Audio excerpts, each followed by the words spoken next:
প্রধান উপদেষ্টার আমন্ত্রণে ৩ দিনের রাষ্ট্রীয় সফরে আগামী শনিবার ঢাকায় আসছেন ভুটানের প্রধানমন্ত্রী শেরিং টোবগে। বিকেলে পররাষ্ট্র মন্ত্রণালয়ে এক সংবাদ সম্মেলনে এ তথ্য জানান পররাষ্ট্র সচিব আসাদ আলম সিয়াম।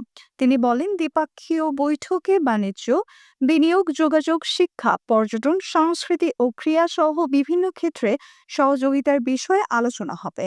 সফরে ভুটানের প্রধানমন্ত্রী ঢাকায় সফরকালে দুই দেশের মধ্যে ৩টি চুক্তি ও সমঝোতা স্মারক সই হতে পারে বলে জানান পররাষ্ট্র সচিব। তিনি আরও জানান, সফরে রাষ্ট্রীয় প্রধান উপদেষ্টা সহ কয়েকজন উপদেষ্টার সাথেও ভুটানের প্রধানমন্ত্রীর সাক্ষাতের কথা রয়েছে। আসন্ন সফরে সম্পর্ক আরো বিস্তৃত ও গভীর করবার জন্য পারস্পরিক সহযোগিতা কিভাবে আরো বৃদ্ধি করা যায় সে বিষয়ে আলোচনা হবে। পর দুই দেশের মধ্যে প্রতিনিধি পর্যায়ের দ্বিপাক্ষিক বৈঠক অনুষ্ঠিত হবে।